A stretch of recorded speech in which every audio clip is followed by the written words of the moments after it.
நிறைய நேரத்தில் miss understand பண்ணிக்கிட்டு ஏகப்பட்ட டிஃப்ரெண்ட் ட்ரீட்மெண்ட்டுக்கு போயிடுறீங்க. பர்டிகுலர்லி இந்த இம்பேலன்ஸ் ஆர் தலை சுற்றுறது ஆர் செஸ்ட்டில் வலிக்கிறது, இந்த மூணும் தான் ரொம்பவுமே கன்ஃபியூஸ் ஆகிக்கிறீங்க. அந்த மாதிரி ஆகவே வேணாம். இனிமேல் அதெல்லாமே ஒரு 10 நாள் எக்ஸசைஸ் பண்ணாலே போகிற ஒரு நோய் தான். ஆனால் அதை காம்ப்ளிகேட் பண்ணி பெரிய பெரிய ட்ரீட்மெண்ட்ஸ் எடுத்துடுறீங்க, பெரிய பெரிய சர்ஜரிஸ் பண்ணிடுறீங்க, இல்லை லைஃப் டைமும் மெடிக்கேஷனில் இருக்கீங்க. கேட்டால் டிகேட்ஸுக்கு வச்சுருக்கிறதா சொல்கிறீங்க. 10 வருஷமாக இருக்குது, 20 வருஷமாக இருக்குன்னு கூலாக சொல்கிறீங்க. அந்த மாதிரி 10 வருஷம் 20 வருஷம் இருக்கிற நோயே கிடையாது. அப்படிப்பட்ட நோய்களே ரேரு. அந்த மாதிரி நோய் எல்லாமே சிம்பிள் நோயின்னு அர்த்தம். மோசமான நோய்னா எப்படி 10 வருஷத்துக்கு உங்களை விட்டு வச்சுருக்கோம், 20 வருஷத்துக்கு விட்டு வச்சுருக்கோம். அந்த மாதிரி நோயெல்லாம் லைஃப் ஸ்டைல் டிசீஸ்னு அர்த்தம். வாழ்க்கை முறையினால் வந்தது. சின்ன சின்ன மாற்றங்களை பண்ணால் போயிடும், சின்ன சின்ன எக்ஸசைஸ் பண்ணால் இல்லாமையே போயிடும்.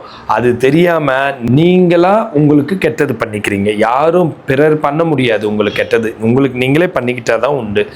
உங்களோட அறியாமை, உங்களோட இது ஒரு நீங்கள் மனசுக்குள்ளே சில இது வச்சுருக்கீங்க.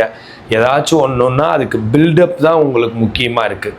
எதுனாலும் உடனே போய் நீங்கள் எம்ஆர்ஐ எடுக்கணும். அந்த எம்ஆர்ஐ எடுக்க சொன்னால் நல்லவங்க இல்லை, இது இவ்வளோ சிம்பிள்ப்பா, உங்களை பார்த்து யாராச்சும் இது சிம்பிள் நோய் சரியாயிரும் அப்படின்னா உங்களுக்கு சுத்தமாக பிடிக்காது.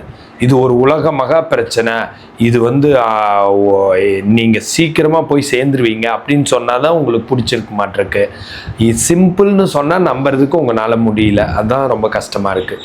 ஸோ நான் அஸ் யூஸ்வல் சொல்கிறேன், இந்த இம்பேலன்ஸ் வர்றது, பேலன்ஸ் இல்லாமல் இருக்கிறது, ஒரு 10 செகண்ட் சுற்றுறது, ஒரு பக்கம் திரும்பினா அப்படியே இருட்டுற மாதிரி வெட்டிக்கோ, அப்புறம் குனிஞ்சா டக்குன்னு சுற்றுறது, இல்லை குனிஞ்சா வலிக்கிறது, அதுக்கப்புறம் இந்த ஸ்டெர்னோக்ளைடோ மாஸ்டர் ட்ரெப்பீசியஸில் வலி வர்றது, செஸ்ட்லேயோ பிரெஸ்ட்லேயோ வலி, காஸ்டோகாண்டைட்டிஸ் இந்த ரிப்ஸில், ஸ்டர்னமில், சைட் ரிப்ஸில் வலி, அண்டர் ஆர்ம்ஸில் வலி, கையில் கரண்ட் வர மாதிரி கை விரல் மரபரப்பு இந்த இடத்துல, அப்புறம் ஸ்கேப்புலாவில் வலி, இல்லை ஸ்டெர்னோக்ளைடோ மாஸ்டர் ட்ரெப்பீசியஸ் கழுத்தில் வலி, இது மாதிரிலாம் இருக்குல்லங்க. அது தவிர பால்பிட்டேஷன் வருது இல்லைங்க டக் டக்குன்னு, அது தவிர மூச்சு இழுத்து விடுறதுக்கு சிரமமாக இருக்குல்லங்க. அதை தவிர வேர்த்து போகிறது, இந்த மாதிரி இன்னும் குத்துற மாதிரி இருக்கிறது, இது மாதிரி சிம்டம்ஸ் எல்லாம் தயவு செஞ்சு அதை ஹார்ட்டோட, மூளையில் இருக்கிற ட்ரபுளோட, இல்லை இஎன்டி ட்ரபுளோட, இல்லை பிபி சுகர் இதோட எல்லாம் கம்பேர் பண்ணி கன்ஃபியூஸ் ஆக வேணாம். 95% ஆஃப் த டைம் சர்வைக்கல்லேருந்து தான் வருது. கழுத்தெலும்பு தேய்மானம், ஜவ்வு வீங்கிறது, ஜவ்வு தொத்தி, ஜவ்வு விலகி நரம்பு அழுத்திட்டு இருக்கிறது, சர்வைக்கோஜெனிக் பெயின், ஸ்ட்ரெஸ்னால், டிப்ரெஷன், ஆங்ஸைட்டி, டென்ஷன்னால் வர்றது, இது மாதிரிலாம் cervicogenic pain, cervical strain, cervical spondylosis, cervical spondylitis, disc bulge, disc protrusion, disc prolapse, brachial neurology, இந்த மாதிரி நோய்களில் தான் வருது. இதெல்லாம் பெர்மனண்ட்டாக க்யூர் ஆகும். நீங்கள் கவலைப்படாதீங்க. இதுக்குன்னு இருக்கிற எக்ஸசைசஸ் இப்போ நான் சொல்லித்தரேன். 1 6 7 1 2 3 4 5 6 7 7 தடவை 3 செட்டு செய்யலாம். ரெண்டாவது 1 2 3 4 5 6 7 நேராக இருக்கணும். இப்படி செய்கிறப்போ 1 2 3 4 5 6 7 3 செட்டு செஞ்சு காட்டுறேன். இப்படி கீழே வந்துடக்கூடாது, இப்படி போயிடக்கூடாது.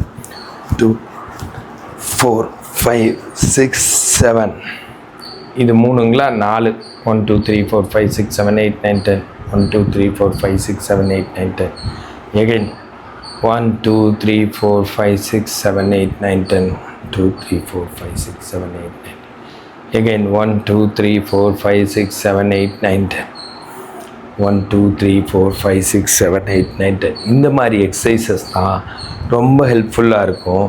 இந்த மாதிரி எக்ஸசைசஸ் பண்ணி இந்த பிரச்சனையிலேருந்து நீங்கள் வெளியில் வரலாம். இதில் இன்னும் நிறைய எக்ஸசைசஸ் இருக்குது, அதெல்லாம் சொல்கிறதுக்கு நேரமின்மையினால் ஒரு 4 எக்ஸசைஸ் மட்டும் ஒரு உதாரணத்துக்கு சொல்லியிருக்கேன்.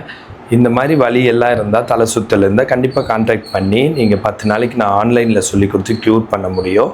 அதுக்கு ஆன்லைனில் என்கிட்ட 21 ஃபிசியோதெரப்பி டாக்டர்ஸ் வேலை பார்க்குறாங்க. அவங்கள வச்சு என்னால் 24 ஹவர்ஸும் சர்வீஸ் கொடுக்க முடியுது, உங்களுக்கு சொல்லித்தர முடியுது, உலகத்தில் எங்கே இருந்தாலும். இப்போ இந்த மாதிரி பிரச்சனை இருக்கிறவங்க மல்லாந்து படுக்கிறப்ப சின்ன தலைவாணி, சைடில் படுக்கிறப்ப பெரிய தலைவாணி, அப்புறம் குனிஞ்சு வேலை செய்து வெயிட் தூக்குறதெல்லாம் அவாய்ட் பண்ணணும்.